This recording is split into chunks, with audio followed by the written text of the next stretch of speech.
नमस्कार दोस्तों, आपके अपने YouTube चैनल पर आपका बहुत बहुत स्वागत है। फ्रेंड्स, हम पढ़ रहे थे भूकंप की उत्पत्ति। तो फ्रेंड्स, हमने भूकंप की उत्पत्ति के अंदर मुख्य रूप से 5 कारण पढ़े थे। वो कौन कौन से थे देखते हैं एक बार। नंबर 1 पे था दोस्तों प्लेट विवर्तनिकी सिद्धांत, जो 1960 में एरिकेस के द्वारा दिया गया था। नंबर 2 पे था फ्रेंड्स प्रत्यास्थता पुनर्चलन सिद्धांत था, तो वो फ्रेंड्स रीड का था। और तीसरा था दोस्तों ज्वालामुखी कारण था। और चौथा था फ्रेंड्स जलीय भार था। और अगला था कौन सा लास्ट, परमाणु संयंत्रों में विस्फोट। तो फ्रेंड्स, हमने 3 कारणों का अध्ययन तो कर लिया था जो प्राकृतिक थे, और 2 मानवीय कारण थे, उनका हम आज अध्ययन करने वाले हैं। तो फ्रेंड्स देखते हैं, शुरुआत करते हैं। हमने मुख्य रूप से 5 कारण देखे थे। नंबर 1 पे देखा था फ्रेंड्स प्लेट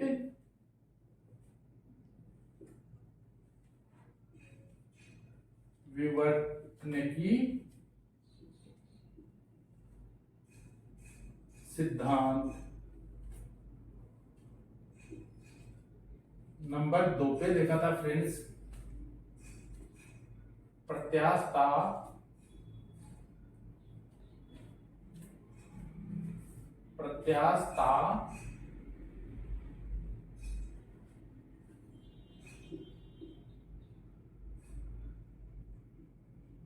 पुनश्चलन सिद्धांत।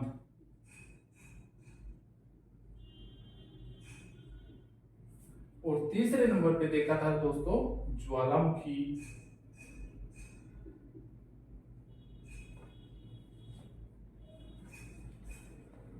और 4 नंबर पे देखा था फ्रेंड्स, क्या देखा था, जलीय भार। और नंबर 5 पे देखा था परमाणु संयंत्रों में विस्फोट। ठीक है फ्रेंड्स, ये 5 कारण देखे थे हमने। तो आज हम पढ़ने वाले हैं नंबर 4, कौन सा है, जलीय भार। तो 4 नंबर का अध्ययन करते हैं, जलीय भार। देखिए फ्रेंड्स, हम जलीय भार की बात कर रहे हैं, तो पहले हम जलीय भार को समझते हैं। फ्रेंड्स, अपनी पृथ्वी है, पृथ्वी के ऊपर भार बढ़ जाना, किसका, जल के द्वारा भार बढ़ जाना, उसे जलीय भार कहते हैं। फ्रेंड्स, हमने देखा था कि भूगर्भ के अंदर प्लेटें हैं, अनेक प्लेटें हैं, तो प्लेटों में संचलन होता रहता है। तो फ्रेंड्स, हम पृथ्वी के ऊपर, धरती के ऊपर, धरातल के ऊपर भार पड़ेगा, जल का अथाह भार पड़ेगा। तो भार पड़ने से क्या हो जाता है फ्रेंड्स, प्लेटों पे जोर आता है, और जोर आने के बाद में प्लेटें टूट जाती है और हलचल हो जाती है। इसी कारण भूकंप आ जाते हैं। फ्रेंड्स, हम देखते हैं उदाहरण, अपने भारत में एक उदाहरण है बहुत बड़ा। 1967 के अंदर एक कोयना बांध बना था जो महाराष्ट्र में था। उसमें जो बांध बना दिया गया, और बांध बनाने के बाद में वहां की जो प्लेटें थे भूगर्भ के अंदर, प्लेटों पे भार पड़ गया और वहां भूकंप आ गया और वो बांध टूट गया। तो फ्रेंड्स, हम देखते हैं जलीय भार क्या होता है। फ्रेंड्स, हमने जलीय भार देखा, तो उसका उदाहरण देखते हैं। तो 1967 की बात करते हैं हम। 67 के अंदर एक बांध था, कौन सा था, कोयना बांध। और फ्रेंड्स था कहां, महाराष्ट्र में। महाराष्ट्र में था कोयना बांध। ठीक है फ्रेंड्स, तो फ्रेंड्स इसमें हुआ क्या, जैसे कि यहाँ पर ये बांध बना दिया गया। बांध समझते होंगे सब लोग, पानी के लिए जो 3 तरफ जहां पर्वत हो और एक तरफ कृत्रिम रूप से पर्वत का रूप दे दिया जाता है और नदी आकर उसमें गिरती है, चारों तरफ से बंद होता है, वो बांध होता है। तो फ्रेंड्स, ये बांध बना दिया गया, जैसे ये नदी आ रही है इसके अंदर ऊपर से, बांध का नाम क्या है, कोयना बांध है। तो फ्रेंड्स, ये बांध बना दिया गया, तो ये धरातल हो गया अपना। इस धरातल के नीचे ये प्लेटें हैं फ्रेंड्स, इस प्लेट पे भार पड़ गया और ये प्लेट टूट गई, इसमें हलचल हो गई और ये बांध क्या हुआ, टूट गया। और टूटने के बाद में क्या हुआ, भूकंप आ गया। भूकंप आने के बाद में ये टूट गया। तो फ्रेंड्स जलीय भार भी एक कारण होता है भूकंप आने का। ठीक है फ्रेंड्स, आपके समझ में आ गया होगा। ठीक है, आगे चलते हैं नंबर 5 पर। हमने देखा था परमाणु संयंत्रों में विस्फोट।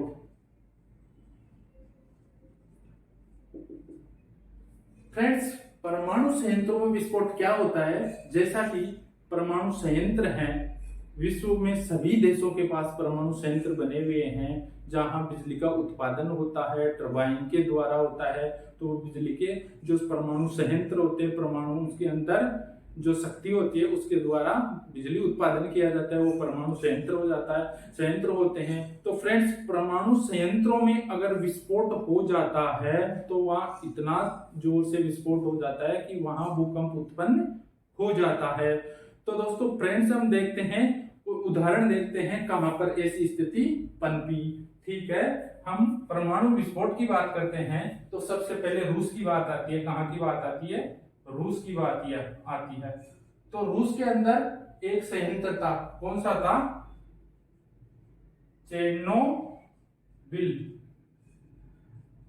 चेर्नोबिल संयंत्र। और दोस्तों एक था, जैसे हम देखते हैं जापान का उदाहरण देखते हैं, जापान में एक उदाहरण देखते हैं फुकुशिमा परमाणु संयंत्र। ठीक है फ्रेंड्स, मुख्य रूप से दो उदाहरण है हमारे सामने। एक तो रूस का है चेर्नोबिल परमाणु संयंत्र, उसके अंदर विस्फोट हो गया था और विस्फोट होने के बाद में भूकंप आ गया, पृथ्वी में कंपन हो गया। एक उदाहरण है फ्रेंड्स हमारे पास जापान का। तो जापान में एक फुकुशिमा नाम का एक संयंत्र था, उसमें विस्फोट हुआ और विस्फोट होने के बाद में क्या हुआ, भूकंप आ गया। तो फ्रेंड्स हमने देखे ये कारण, मुख्य रूप से 5 कारण देखे भूकंप आने के। तो फ्रेंड्स अब आगे देखते हैं। तो फ्रेंड्स देखते हैं भूकंप किस प्रकार आता है। जैसे कि मानते हैं फ्रेंड्स ये अपने ग्लोब है, पृथ्वी है, ये अपनी पृथ्वी है, समझते हैं ये पृथ्वी का मुख्य बिंदु है।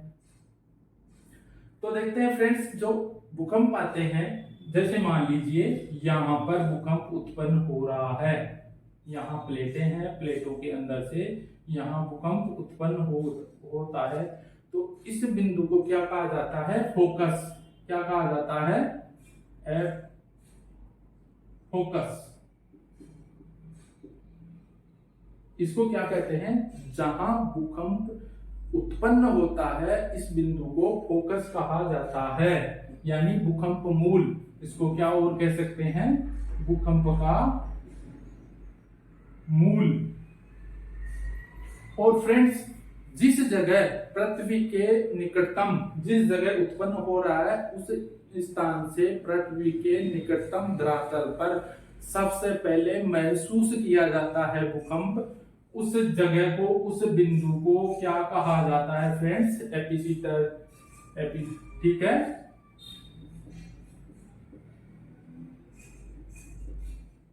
एपिसेंटर क्या कहा जाता है, अधिकेंद्र।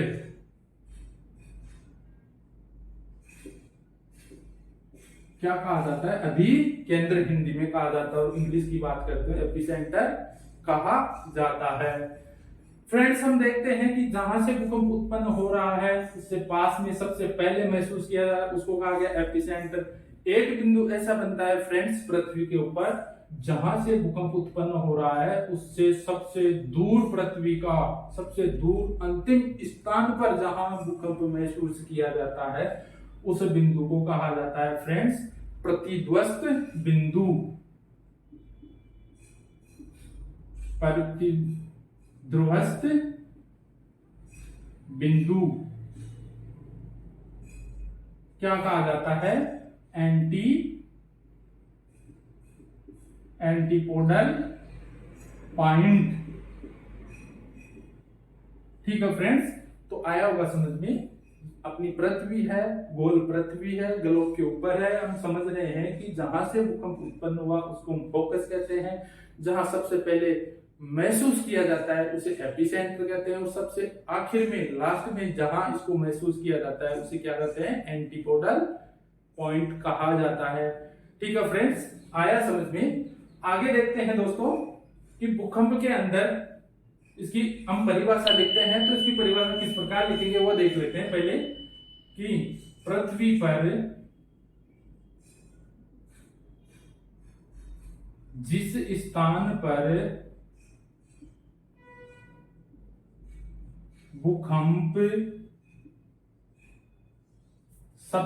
भूकंप उत्पन्न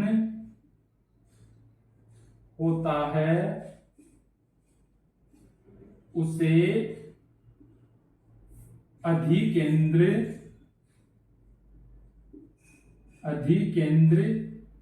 या फोकस कहा जाता है। ठीक है फ्रेंड्स, और पृथ्वी पर सबसे पहले महसूस किया जाता है या पहुंचता है, महसूस होता है उसे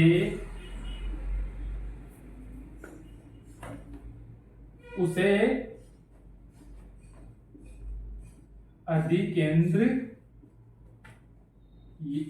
या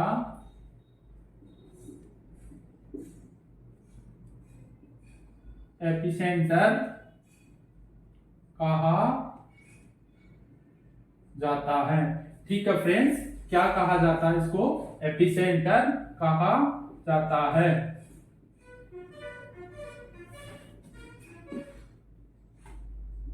और अंतिम आखिर में पृथ्वी पर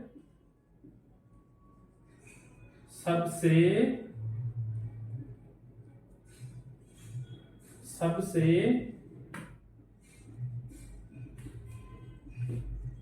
अंतिम छोर या अंतिम बिंदु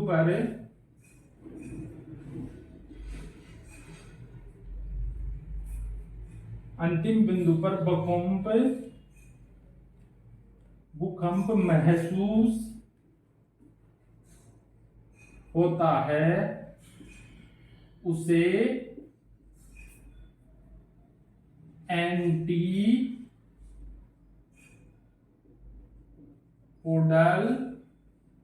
पॉइंट कहा जाता है।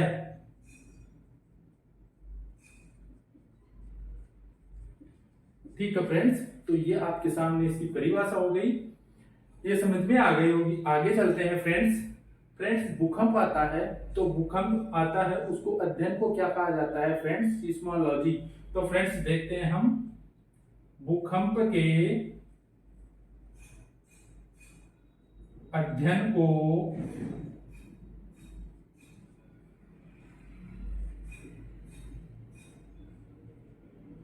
सीस्मोलॉजी कहा जाता है। और फ्रेंड्स आगे देखते हैं भूकंप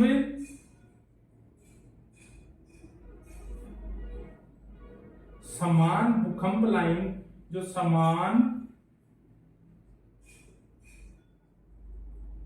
भूकंप क्षेत्रों को